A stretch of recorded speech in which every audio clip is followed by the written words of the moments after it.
Alright, so in this chapter, we are going to talk about one of my favorite subjects, and that is keyboard shortcuts. Research studies have shown that you can save 1 hour of work for every 8 hours worked simply by utilizing keyboard shortcuts. If we look at the different menus and look at the different options, we can see there are shortcuts for some of those options. Plus, if we hover our tools over the tool panel on specific tools, we will see the name of the tool as well as the keyboard shortcut to easily and quickly access that tool. If you're not seeing this information when you hover over a tool, then you need to go back to Preferences and select Tooltips in the Generals tab. Alright, so we can also see all the available keyboard shortcuts by accessing the keyboard shortcut dialog box. And to do that, just go up to Edit and select Keyboard Shortcuts. Again, we can select application menus or panel menus, and this may look similar to the dialog panel that we accessed in the previous lesson on menus because both options are available in the same dialog box. We do have the menus tab here, and then we can always switch back to the actions tab from here. Alright, so like in the previous lesson on menus, you can customize your keyboard shortcuts for your specific workflow. So for example, if we press Command Z, that is an action to undo something, and that's the keyboard shortcut for undoing. And if you don't like that, you can change it to something else, like let's say the Control key and your spacebar. So you do have the option to customize your keyboard shortcuts as well as add keyboard shortcuts to items that do not have a keyboard shortcut yet. So we'll talk about that again in a second. All right, so you may also find a tool or option that doesn't have a keyboard shortcut assigned to it. If you find you're using it, let's say as a specific action or tool on a regular basis, you can actually create a keyboard shortcut for it in this dialog box. Just click on this column under Shortcut and then press the keys that you want to use for your keyboard shortcut. If you type a keyboard shortcut sequence that is already assigned to another tool or option, then you're going to get an error. However, you can override this error and accept it by clicking on this button here that says Accept and go to Conflict. I don't recommend doing that though, so you'll need to change the keyboard sequence to something else. Creating a new keyboard shortcut is the easy part. However, trying to come up with a sequence that you can remember tomorrow or 6 months from now is the challenge. So try to create a keyboard sequence that is easy to remember and doesn't require a lot of steps. One of the things that you can do if you want to create one key keyboard shortcuts is to utilize your F keys. And those are simply located right at the top of your keyboard, and they are followed by a number like F1, F2, F3, etc. However, you may want to wait until we get to the section on actions before assigning those keys to keyboard shortcuts. That's because I utilize and assign my F keys to actions. So for example, when I click on F1, it will automatically run the action I've assigned to that key, which in this case will run my sharpening action. Doing it this way is much faster than coming over to the Actions panel, locating the action, trying to find it among all the different actions that I have, and then running it from the Actions panel. Instead, all I have to do is hit the F1 key. So what I've done is I've assigned my 8 most used actions to my F1 through F8 keys. And we'll talk more about this and how to set that up in the lesson on actions. Once you're done setting up your keyboard shortcuts, just make sure you click on OK, and that will save all your changes for you to use later on. Alright, so I'm going to share some of my most used keyboard shortcuts later on in the lesson, and I want to show you how easy it is to actually use keyboard shortcuts first. So if I want to add text to my project, I can come over here and select the text tool icon. Or I can select the letter T on my keyboard. Using the keyboard shortcut, again, is much faster than having to go back and forth between working on the project and then going back to the Tools panel to select another tool, or even going up to the menu to select the tool. As you're working, if you don't use keyboard shortcuts, you will find yourself going back and forth, and you're going to end up keep going back and forth again and again and again and again, and you're wasting all this valuable time. It may not seem like a lot at first, but seconds add up into minutes, minutes add up to hours, and by the end of the day, you're going to waste a lot of time going back and forth. Or we can learn the shortcuts. As you are working, keep one hand on your keyboard and the other on your mouse. All right, so you may be wondering, how many shortcuts do I actually need to learn? Well, Photoshop literally has hundreds of keyboard shortcuts. However, it's not necessary to learn them all. University studies show that there are 12 to 15 keyboard shortcuts that are important to your workflow. By learning those 12 to 15 keyboard shortcuts that are important to you and your workflow will help you become more productive and have a fast, efficient workflow. Later on, we'll go over my 10 most used, and this will give you a head start so you can kind of start learning some of the basic ones that you might use on a regular basis. Even though these top 10 are specific to my workflow, I think you will find that these keyboard shortcuts will be useful for you as well. As you begin to use Photoshop more and more, you will learn the shortcuts that you will need for your specific workflow.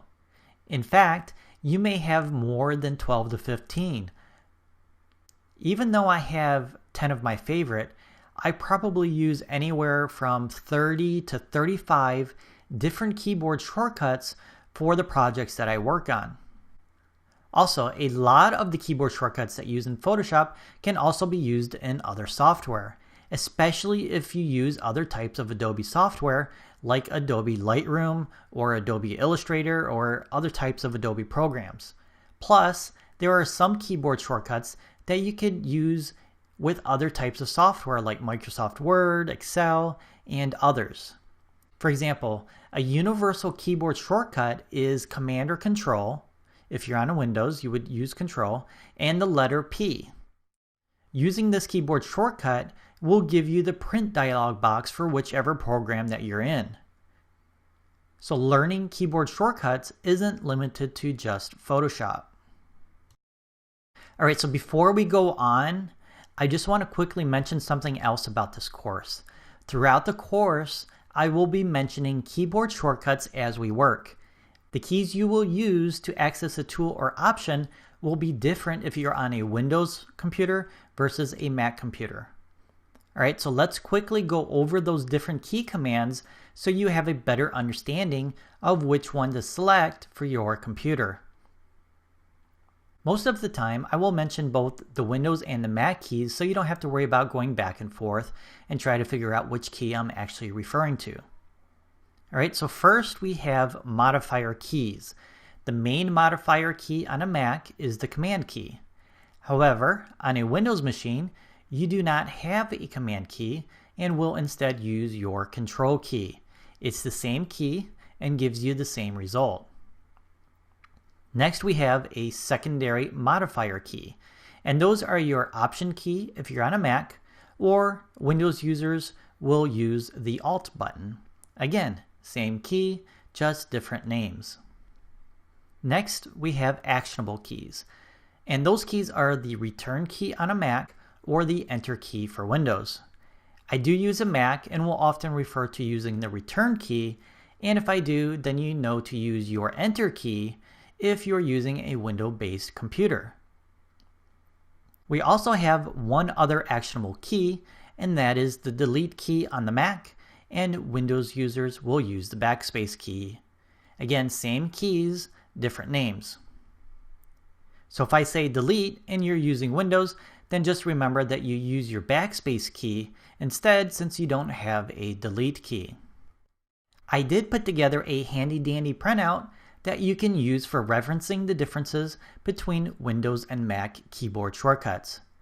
This is available after this lesson, and you can download it. It's a text file, print it out, and have it handy as you go throughout the course so you don't have to worry about which one I'm actually referring to. You can just refer to the reference file and go from there. All right, so let's get back to keyboard shortcuts, and I will now provide you with my top 10 keyboard shortcuts that I use on a regular basis. These are excellent to learn first, and then you can add additional keyboard shortcuts to have a more efficient and productive workflow based on your own workflow. All right, so here they are in no specific order. If I want to add text to a project, I just press the letter T, and that will give me the type tool. Next, if I want to add a box, I press the letter U, and that will select the box tool. All right, so if we have a bunch of layers in our project and it's getting disorganized, what we can do is we can group those layers to help us eliminate some of the chaotic disorganization. So we just select some layers, and then I press the Command or the Control if you're on a PC and the letter G, and that will automatically group all those layers into one layer. All right, so the next keyboard shortcut that I use is Command and the letter S. This is the most used and important keyboard shortcut known to mankind. Here is my motto: if you make a change, then you should immediately save your change. This is the keyboard shortcut I use hundreds and hundreds of times while working on a project. The last thing I want is to have to start over because my computer crashed or the power went out and didn't save my work. I learned this the hard way by working on projects for hours and hours and not saving my work. It's very, very stressful having to start over from scratch because I didn't save my work from the beginning. So if you make a change, save a change. All right, so number 5 is the eraser tool. If I want to erase something, I just press the letter E, and that tool is provided for me instantly. All right, so number 6, there's a couple different ways you can access this tool, and it's the zoom tool. I do have a scroll wheel on my mouse button, and I can use that to zoom in. However, there are some cool options for using the zoom tool in general, and when I want to access that tool, I will press the letter Z on my keyboard to access that tool. All right, so the next one, if I want to make a selection for a project I'm working on, I can press the letter W, and that will give me the wand tool. Next, we have the letter X. The letter X will change the foreground and background colors so that they swap positions. So if you want your colors to change from foreground to background, just press the letter X, and it's automatically going to change that for you. All right, so another tool that I use often is the fill tool. If you're on a Mac, you're going to press the Command and Delete key, or if you're on a PC, you will select Control and the backspace key. So if you have a selection and want to fill it in with a solid color, you can use the keyboard shortcut to do this versus having to go to the menu. And finally, we have Undo, which is Command or Control if you're on a PC, and the letter Z. So if you want to quickly go back one step, just press the Command and the Z key, and that will undo your last step. All right, so there you have it, my top 10, and I've been using these same keyboard shortcuts for years, and now they are as easy as breathing. Seriously, it's second nature to me, and it will be for you too the more you use them. Keyboard shortcuts. Save up to 1 hour for every 8 hours worked.